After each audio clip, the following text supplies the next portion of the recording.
I am the good shepherd, says the Lord. A shepherd cares.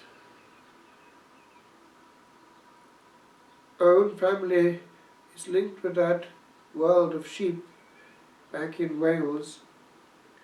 My cousins carried on that work. There's a great partnership between the sheepdog and the farmer. They understand each other perfectly, and not one sheep must be allowed to stray from the others. I noticed actually that there was even a fonvigile, that's a shepherd's crook, in the house. And it did resemble, essentially, what the bishop has.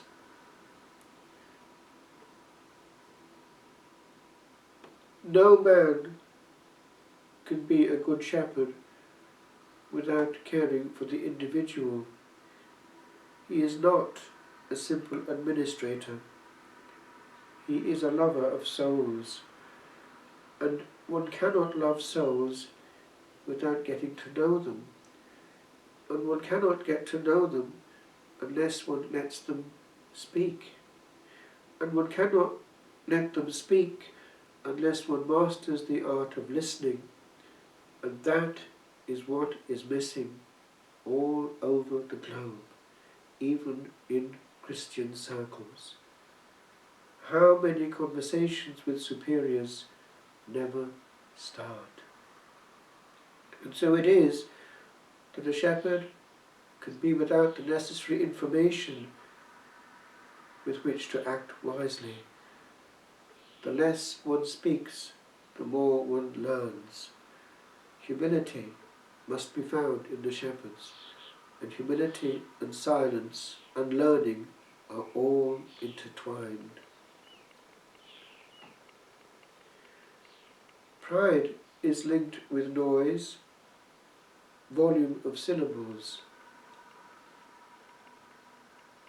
I was moved some years ago when I learnt of what happened to the one who really got the Reformation underway. When yet a Baptist, I remember how Martin Luther was a great hero of ours. He was the one who finally got the light and broke loose.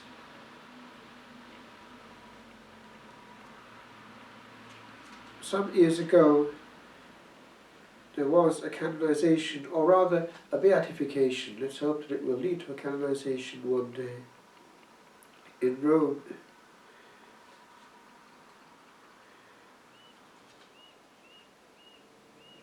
Benedict XVI beatified this person called Sister Maria Serafina Micheli, who died on the 28th of May, or rather was beatified on the 28th of May 2011, 100 years after her death, which was in 1911. The for beatification took place in the Vatican. The actual ceremony took place in Germany, and there's reason for that. Here is the story. She had a great devotion to the angels and had communications with them, and founded a congregation in their honour. And one day she was looking for the Blessed Sacrament.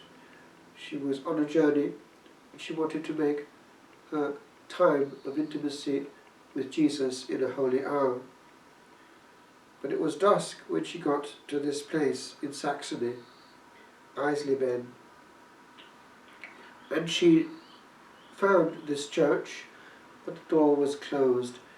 And so she did the next best thing. She got on her knees and adored the Blessed Sacrament from outside. But then an angel made her aware of something.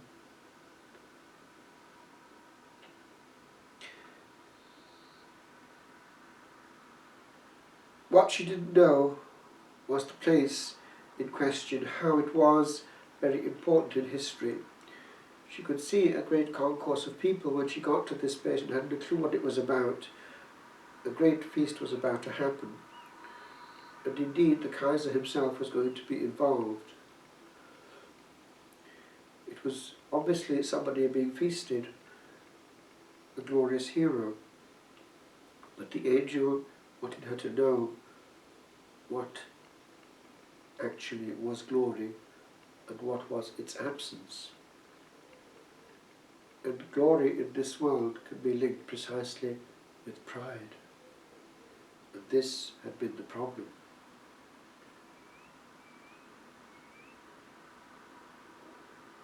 So, when she knelt down on the steps, this angel appeared. Arise, because it is a Protestant church. But I want you to see where Martin Luther was condemned and the pain he suffered as a punishment for his pride. So she didn't realize that the place that she was in was the very place of his birth, and this feast was in honor of that, this great concourse of people. And she was shown a terrible abyss of fire.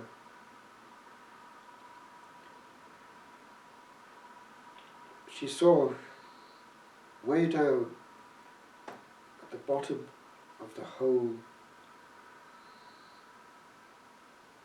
one that differed from others, surrounded by demons,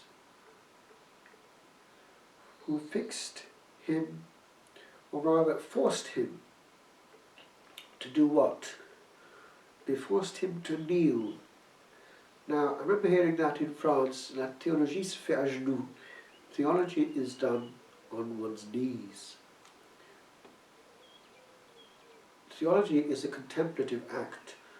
It's the logos of theos. Therefore, one is involved with a kind of lectio divina as one does these sacred studies. And therefore, one is learning from the Word, about the Word, and one does that with the Word. The mind must not do its own thing independent of reference to the Word. He is the teacher. So, this person who differed from others was having a punishment different from others. And this is what the angels were doing. They were forcing him to kneel. And they were all armed with hammers. They tried in vain. Notice that. The angels are trying in vain. That means there's a real resistance here. To shove a big nail into the head. Now, this was shown by the angel for her to be aware of the danger of pride. And she, on that virtue or vice to be avoided, was extremely severe with regard to her future nuns.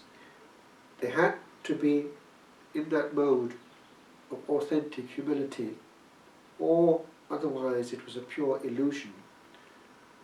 And pride can enter into authority. It can go into the shepherds.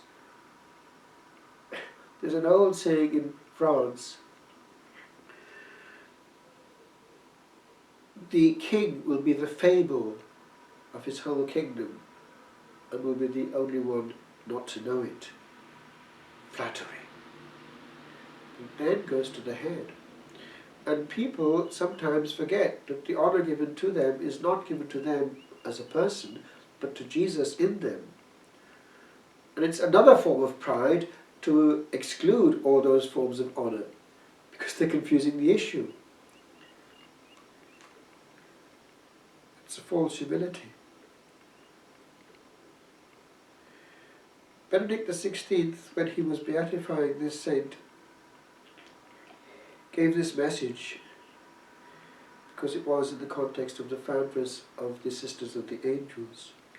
Always be angels of light and love, to lead souls to God on the wings of word and example. Now, isn't that just the language of Benedict? Gentle and quiet, succinct and to the point, easily understood, crystal clear. Now, Benedict XVI is a giant in his intellect, still to this day perfectly lucid, but he's gentle and actually humble. I remember hearing that more than once from Roman friends. He, as Cardinal, actually even as Pope, was always gentle, not overbearing.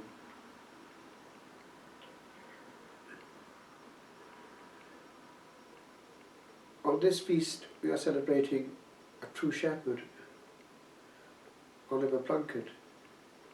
His skull is miraculously preserved just down the road here in Drogheda. It's not decomposed as a normal skull. It's been preserved for us miraculously, and one can see there the pain of a man in agony at his torturous martyrdom, but with all the dignity of the Primate of all Ireland. He was the last in a great succession to go to Tyburn, to be hanged, drawn and quartered. A terrible, terrible torment, the maximum.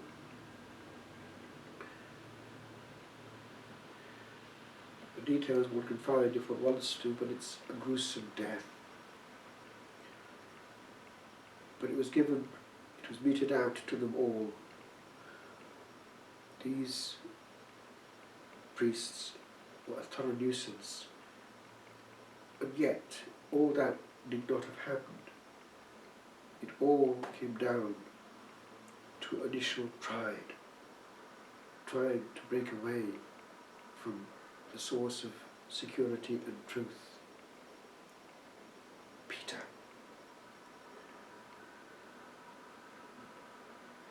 When growing up, I was content just to be faithful to what had been received at home, be a good Baptist preacher and minister. But then it became uncomfortable. And I realized, well, one has to get this right. If one is going to give one's life to preaching the word and ministering to the flock, one has to be doubly sure that it's the right word that one is preaching. And then it became quite acute, because realizing all of a sudden, well, if the claims the Catholic Church has are anywhere near the truth, then there's a colossal difference between being a Baptist minister and being a priest who is receiving power from a huge, long succession, and which contains this army of people who, rather than go along with the state itself, were willing to undergo torture and rack. This was coming up in our studies in history already at the age of 13, and our good history teacher was giving us to understand what was involved in maintaining the faith, even though he was just doing it as a good neutral teacher in a state school.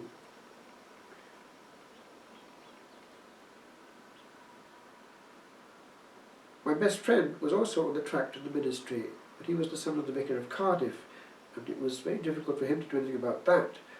But we would discuss things because it was also important for him, if he was going that way for all his life, to know whether or not he was getting what they claimed he was getting.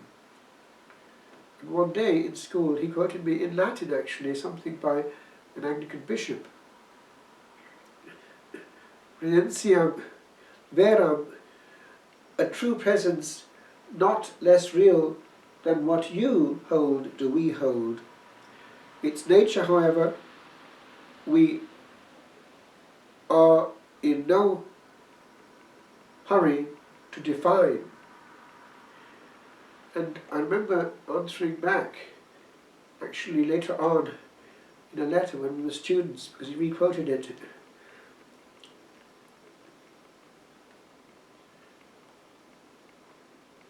credere non apportet credere, sed etiam habere.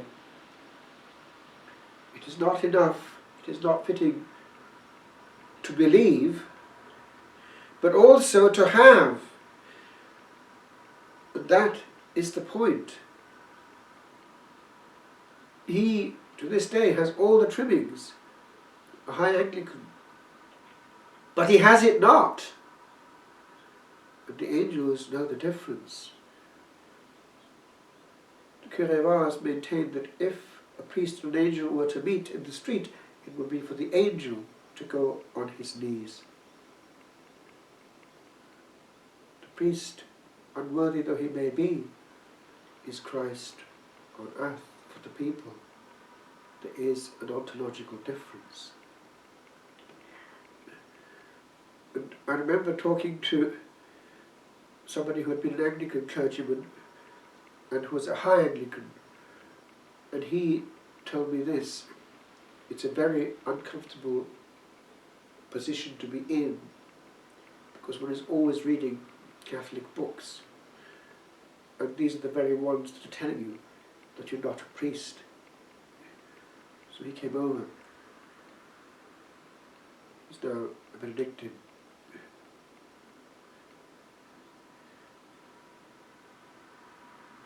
And I was preparing somebody for ordination when in Sant'Antimo, because we used to get these students from Rome, because they had to make a retreat before being ordained.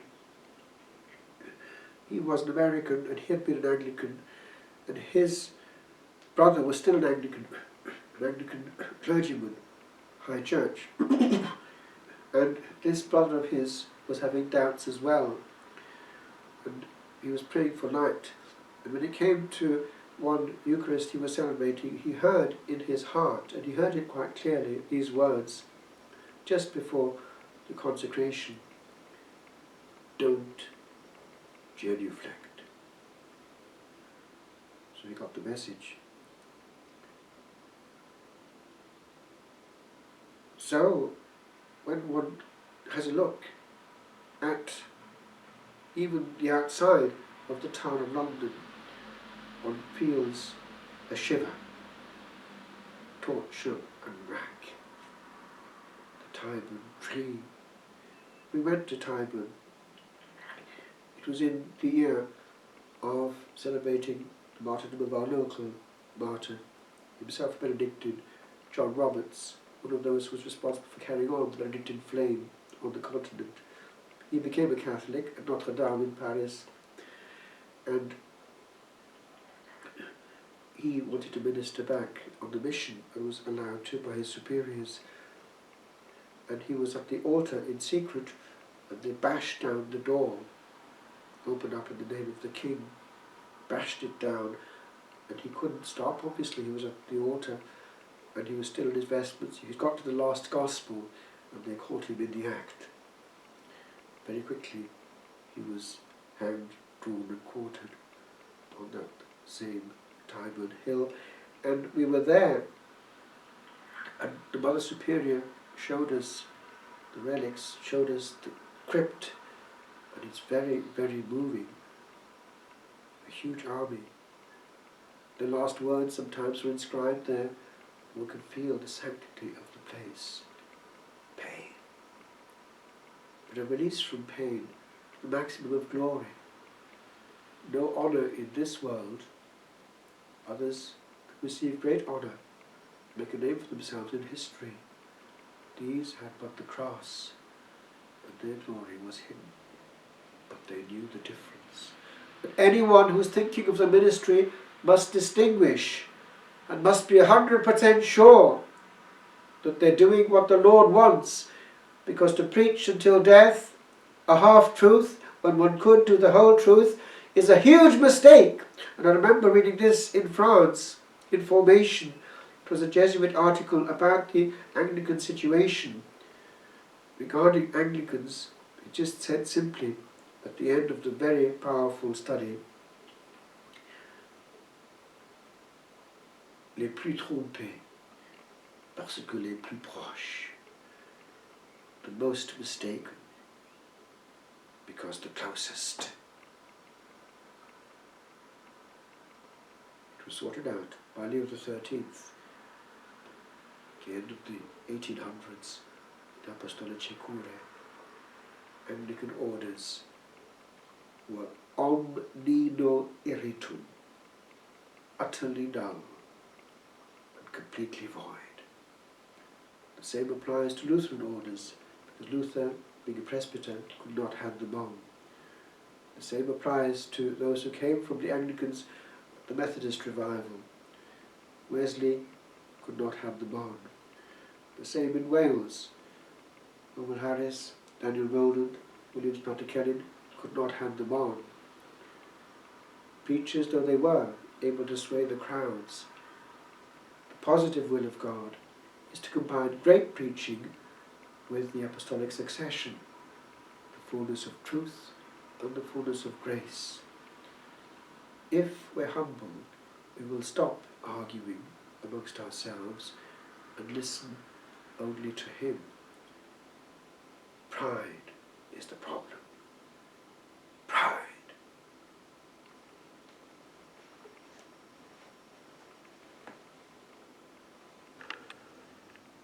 Child of our land, chaste Father overthrown, dost thou this night recall to whom belong these parts of earth that once to heaven were wed, these silent choirs where once thy feet did tread?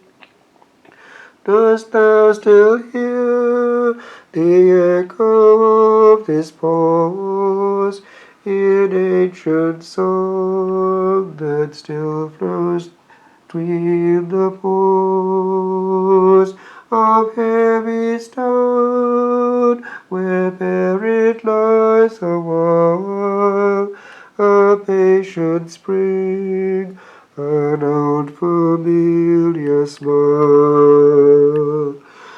O mentira tadentadani, agobien orvanath goviani, aglowi grimit anon my ferois, auren Dios tegu canoni void rois, e meinem weine Pedron le behoin, agras leguit, and elweist wide aroin, aglowi hen on avnaira berthen, riune with one wind, riu govar with the